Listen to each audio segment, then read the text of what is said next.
기도하겠습니다. 좋으신 아버지 하나님, 오늘도 이 아침의 시간을 허락하여 주시고 주님의 말씀을 묵상하며 이 하루를 출발할 수 있게 하시니 감사를 드립니다. 오늘도 우리에게 주어진 이 삶 속에서 하나님 나라의 그 거룩함을 지켜내는 삶의 자리가 되게 하여 주옵소서. 무엇보다도 하나님의 뜻이 어디에 있는가를 잘 분별하게 하시고 그 뜻을 향해서 용기 있게 결단하고 앞으로 나아가는 우리의 삶의 자리가 되게 하여 주옵소서. 주님의 말씀으로 나아갑니다. 오늘도 우리에게 길과 생명이 되는 말씀을 들려 주시옵소서. 우리 구주 예수 그리스도 이름으로 기도드립니다. 아멘. 오늘 우리에게 주신 말씀은 열왕기상 2장 1절에서 9절입니다. 다윗은 세상을 떠날 날이 가까워서 아들 솔로몬에게 유언을 하였다. 나는 이제 세상 모든 사람이 가는 길로 간다. 너는 굳세고 장부다워야 한다. 그리고 너는 주 너희 하나님의 명령을 지키고 모세의 율법에 기록된 대로 주님께서 지시한 길을 걷고 주님의 법률과 계명, 주님의 율례와 증거의 말씀을 지켜라. 그리하면 내가 무엇을 하든지 어디를 가든지 모든 일이 형통할 것이다. 또한 주님께서 전에 나에게 내 자손이 내 앞에서 마음과 정성을 다 기울여서 제 길을 성실히 걸으면 이스라엘의 임금자리에 오를 사람이 너에게서 끊어지지 않을 것이다 하고 약속하신 말씀을 이루실 것이다. 더욱이 너는 수레아의 아들 요압이 나에게 한 것, 곧 그가 이스라엘 군대의 두 사령관인 넬의 아들 아브넬과 여델의 아들 아마사에게 한 일을 알고 있을 것이다. 요압이 그들을 살해함으로써 평화로운 때에 전쟁을 할 때나 흘릴 피를 흘려서 내 허리띠와 신의 전쟁의 피를 묻히고 말았다. 그러므로 너는 지혜롭게 행동하여라. 그가 백발이 성성하게 살다가 평안히 수올에 내려가도록 내려두지 말아라. 그러나 길르앗 사람인 바실레의 아들들에게는 자비를 베풀어서 내 상에서 함께 먹는 식구가 되게 하여라. 그들은 내가 내 형 압살롬을 피하여 도망할 때에 나를 영접해 주었다. 또 바루임 출신으로 베냐민 사람인 게라의 아들 스무이가 너와 같이 있다. 그는 내가 마하나임으로 가던 날에 나를 심하게 저주하였지만 그가 요단강으로 나를 맞으려고 내려왔을 때 내가 주님을 가리켜 맹세하기를 너를 칼로 죽이지 않겠다 하고 말한 일이 있다. 그러나 너는 그에게 죄가 없다고 여기지 말아라. 너는 지혜로운 사람이니 그를 어떻게 처리해야 하는지 잘 알 것이다.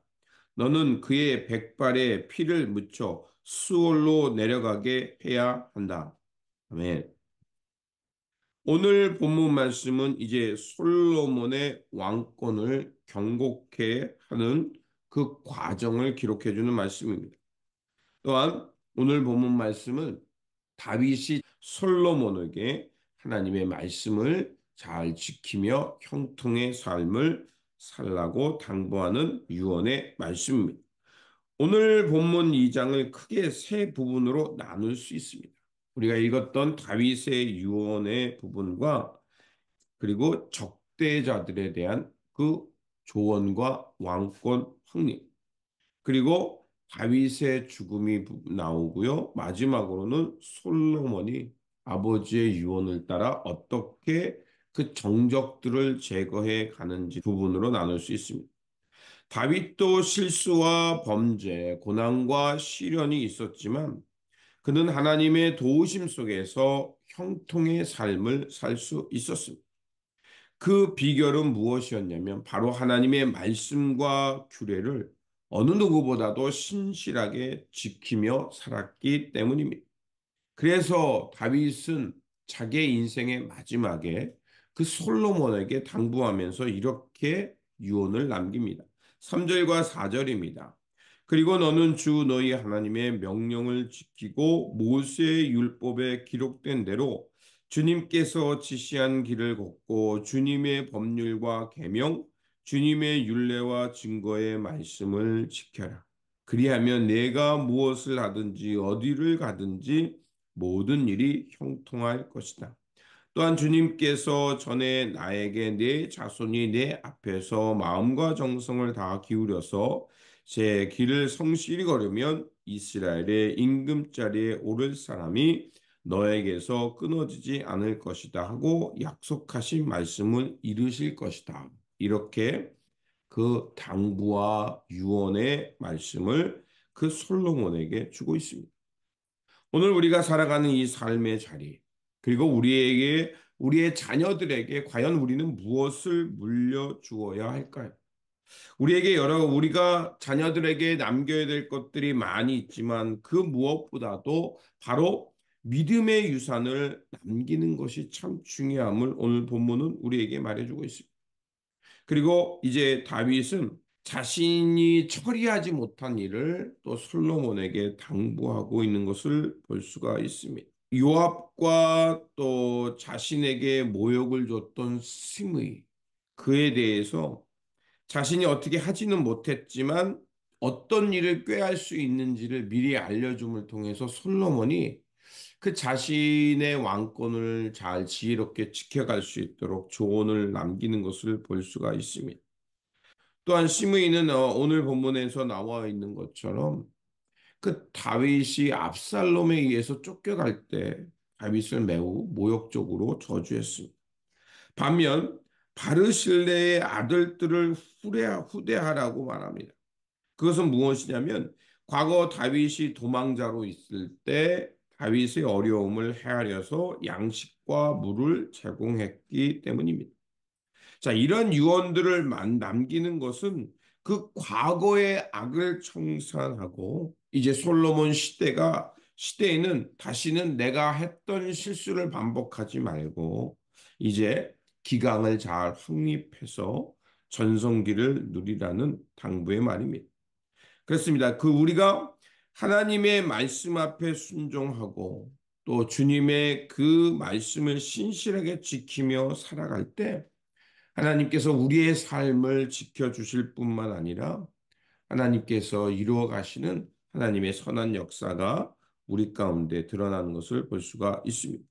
그리고 두 번째로 아도니아가 다시 한번 역모를 꾸미는 말씀이 오늘 본문에 나옵니다. 아도니아는 자기가 서열로 보면 왕이 돼야 되는데 그렇지 못하고 그 솔로몬이 왕이 됩니다. 자, 그러니까 어떤 계략을 꾼냐면 솔로몬의 어머니인 바세바에게 나아가서 그 왕비였던 아비삭을 자신이 아내로 맞이하게 해달라고 부탁을 합니다.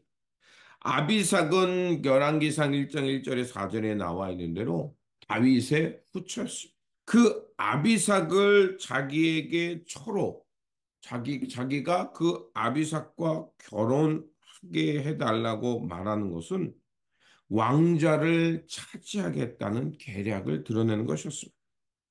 그 시대에 관습적으로 왕실의 후궁은 새로운 왕의 처가 되는 것이 되는 것입니다. 그런데 그 아도냐는 그 솔로몬의 왕자를 탐하기 위해서 선왕의 후궁이었던 그 아비삭을 아내로 요청하고 있는 겁니다. 바세바는 솔로몬에게 가서 그 일을 전달합니다. 그러자 솔로몬은 매우 분노하면서 그 의도를 간파하게 되죠. 그러면서 차라리 왕자를 달라고 하시지 뭐 이런 것을 청합니까라고 대노하게 되는 거죠. 자, 이런 행위는 바로 아도니아가 어떤 의도를 갖고 있었으며 여전히 역모를 꾸미고 있었다는 것을 말하는 것입니다. 그래서 솔로몬은 바로 아도니아를 제거하게 됩니다. 그리고 마지막 부분은 솔로몬이 정적들을 제거하는데 아도니아를 제거한 후에 개혁을 단행합니다. 그 첫 번째 인물로는 아비아달입니다.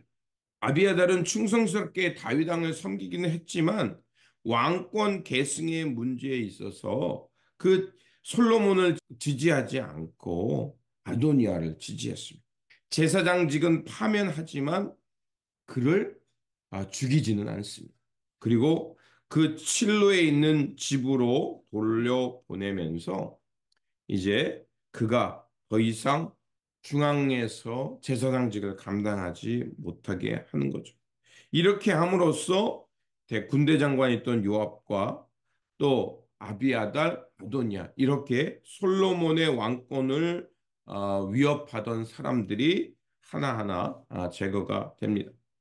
자, 이렇게 해서 여러 가지 개혁이 일어나고 또 솔로몬은 계속해서 아버지의 유언을 따라서 여러 가지 조언들을 행하면서 왕권을 강화합니다. 전에도 말씀드린 것처럼 열왕기는 다윗의 왕조가 왜 무너졌는가에 대해서 우리에게 말을 하고 있습니다. 다윗의 왕조가 무너진 것은 역대 왕들이 다윗의 유언을 따라 살지 못했기 때문이다. 바로 그것을 말하고 있습니다. 바로 다윗이 솔로몬에게 말했던 대장부가 되어서 하나님의 말씀을 잘 지키면서 그 형통의 길을 살려야 했는데 그들은 그렇지 못했던 것입니다. 바로 오늘 본문이 우리에게 말하고 있는 것은 그 하나님의 명령과 규례를 잘 지킴으로 하나님께서 기뻐하는 삶, 또 하나님이 우리의 삶을 지켜주시는 그 형통의 삶을 살라는 것입니다. 그렇게 오늘도 우리가 이 땅의 삶을 살아갈 때 세상의 여러 가지 유혹과 또 세상의 방해가 있을지 모르지만 그럴 때일수록 우리가 마음을 단단히 하여 하나님의 뜻이 어디 있는가를 잘 분별하면서 그 길을 따라 살아야 할 것입니다. 그러므로 오늘 우리에게 주신 말씀을 통해서 다윗이 우리에게 그 말한 그 깨달음의 길, 진리의 길을 잘 깨달아서 오늘도 우리에게 주어진 이 삶 속에서 하나님의 뜻, 하나님의 그 선한 길을 따라감으로 하나님께서 지켜주시는 형통의 삶을 살아내시기를 다시 한번 주님의 이름으로 축원드립니다. 기도하겠습니다. 만복의 근원이 되시는 하나님, 오늘 말씀처럼 우리의 삶의 자리가 어떠하든지 힘써 여호와의 말씀을 지키며 주님의 뜻을 굳게 찾고 믿음으로 살아가게 하여 주옵소서. 그래서 우리의 걸음이 주님과 동행하며 형통의 삶을 살아내므로 하나님의 살아계심과 하나님의 영광을 드러내는 삶의 자리가 되게 하여 주옵소서. 우리 구주 예수 그리스도 이름으로 기도드립니다. 아멘.